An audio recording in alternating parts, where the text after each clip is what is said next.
Assalamualaikum warahmatullahi wabarakatuh. Kali ini saya akan menjelaskan tentang kapan ada ujian Korea lagi dan kapan enaknya mulai kursus. Pertama kita lihat dulu saat corona ini ada Kepmenaker nomor 151 tahun 2020 yang keluar 18 Maret tahun 2020, itu yang isinya menghentikan sementara semua penempatan TKI ke luar negeri. Nah, sekarang ini diganti dengan Kepmenaker Keputusan Menteri Tenaga Kerja nomor 294 tahun 2020. Ya, sekarang ini isinya membuka penempatan bertahap, selektif, sesuai kesiapan negara tujuan. Bertahap berarti negara mana dulu yang lebih siap nanti akan diberangkatkan. Terus selektif berarti yang CTKI yang sudah punya visa dan kontrak kerja. Sedangkan negara tujuan itu nanti harus siap menerima CTKI. Untuk kondisi Korea saat ini, kerjaan rata-rata masih sepi, terus belum menerima TKI masuk, hanya yang cuti saja. Tapi anehnya SLC itu masih jalan. Nah, berarti ada celah untuk BP2MI melobi HRD Korea untuk membuka penempatan. Jika sukses melobi, kemungkinan urutan prioritas G2G Korea adalah yang pertama, kemungkinan yang akan proses adalah re-entry, mulai pemberkasan atau prelim itu, terus terbang juga bisa re-entry. Ini yang utama. Seandainya sudah jalan, ini re-entry yang duluan. Soalnya apa? Kalau re-entry itu sudah positif punya majikan yang siap menerima, dan pastikan juga majikan itu menyediakan tempat karantina. Karena ada majikan yang tidak siap menyediakan tempat karantina. Nah, kalau tidak siap berarti harus sedia uang untuk karantina walaupun re-entry. Tapi kebanyakan majikan siap untuk yang re-entry. Jadi kemungkinan nanti yang diproses duluan nanti re-entry. Terus berikutnya yang prioritas kedua itu kemungkinan adalah yang reguler baik prelim maupun terbang yang sudah turun CCVI, yang sudah ada kontrak kerja, dan yang sudah ada visa tentunya. Tapi ini yang kedua ini dilemanya adalah apakah nanti CTKI reguler ini siap menanggung biaya karantina di Korea. Itu besarnya sekitar 25 juta untuk 2 minggu Kalau dengan uang saku berarti harus siap 30 juta. Nah, pasti mikir lagi kan, sudah jatuh tertimpa tangga, utang menumpuk, biaya LPK mahal, terbang tambah biaya, kerjaan di Korea belum tentu ramai, masih sepi, ada tambahan biaya seperti itu. Nah, jadi jangan senang dulu untuk yang reguler. Terus berikutnya yang akan diproses seandainya jalan adalah ini yang terakhir, ini adalah ujian yang tertunda. Jadi urutannya masih lama ya. Apakah batal atau apakah uang nanti dikembalikan? Karena belum batal maka ya uang tidak atau belum dikembalikan. Batal itu hanya doa-doa orang-orang yang kemarin tidak sempat mendaftar ujian, pasti berdoa berharap batal. Dan yang lihat pengumuman pengembalian uang ujian ya, dari BP2MI kemarin ada pengumuman, nah, selamat ya, Anda kena prank. Itu bukan pengembalian uang ujian ini, tapi uang ujian yang gagal ditolak saat verifikasi. Jadi intinya yang ujian tertunda tetap belajar, aktivitas kerja lagi dengan menjaga kesehatan standar new normal.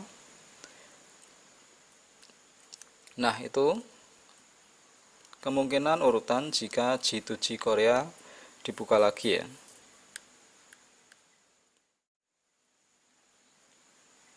Sekarang kita bicara jika ujian dilanjut lagi. Jika ujian dilanjut lagi maka urutannya ya, bisa Anda lihat kemungkinan urutan seperti ini.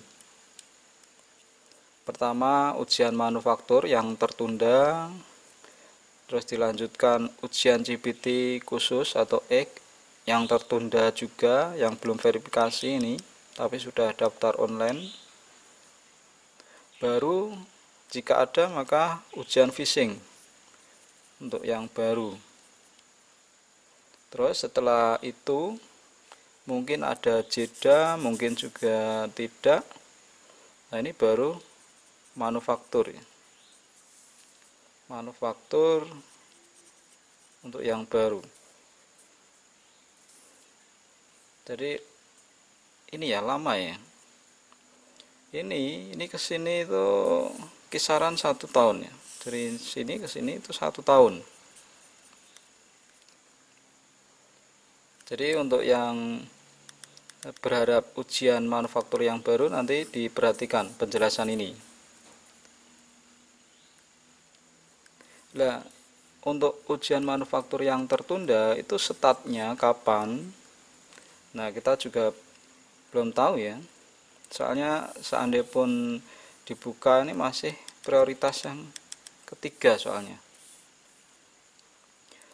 Startnya kapan kita belum tahu pasti. Kalau untuk tahun 2020 ini menurut saya kayaknya nggak mungkin ya. Bisa jadi tahun depan, entah di awal atau di tengah, kita nggak tahu. Nah, misal jika ini start di tahun 2021 berarti tahun depan awal. Misal, maka untuk yang baru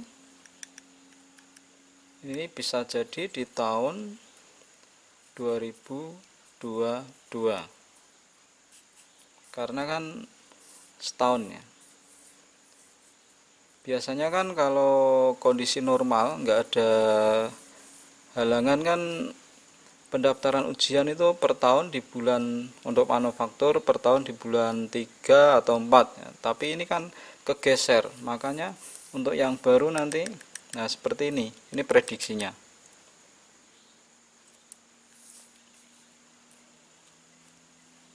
Sehingga Anda yang baru Anda bisa menyiapkan kapan mulai kursus, kapan enaknya kursus. Nih, cek usia ya, cek usia. Di sini nanti kira-kira Anda usia berapa ya? Apakah 39, apakah 40? Kalau ternyata usianya tidak lebih, maka ya dipikir lagi kalau mau kursus ya, kira-kira usia saya berapa ya. Nah, itu jangan sampai kursus malah nanti ada ujian usia sudah nggak mampu, nggak bisa. Ini kan batasnya kan 39 tahun kan.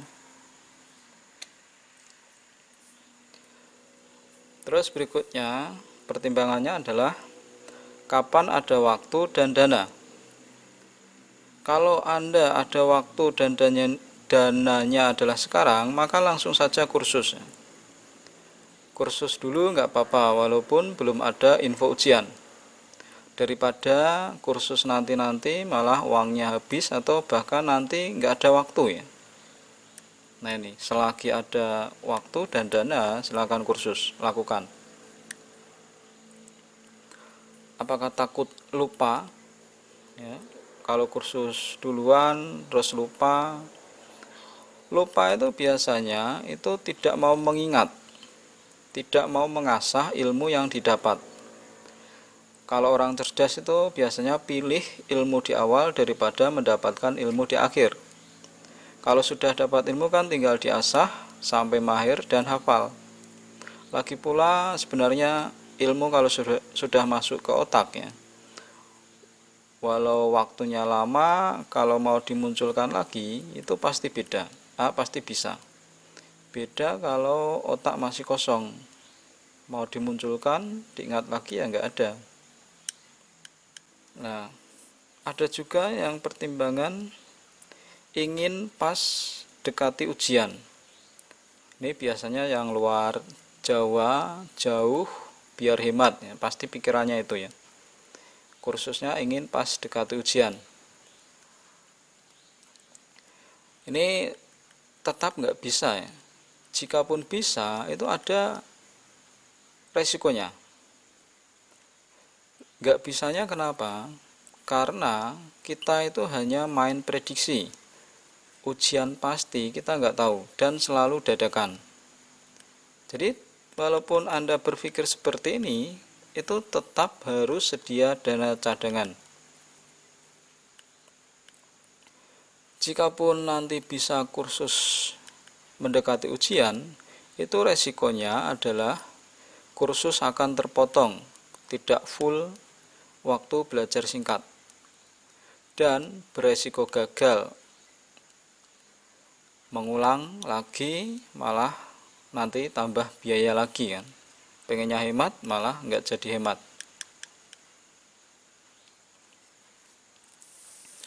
Oke, semoga kita paham tentang kondisi saat ini dan tentang kemunculan Kepmen 294 ini. Tetap beraktivitas kerja, menghasilkan uang, jaga kesehatan, lakukan new normal ya. Pakai masker, jaga jarak, sering cuci tangan itu. Semoga corona cepat berakhir. Amin. Dan pesan saya, jangan terbujuk oknum untuk bekerja ke luar negeri, ke Korea secara ilegal. Jadi TKI ilegal, jangan. Oke, akhir kata, assalamualaikum warahmatullahi wabarakatuh.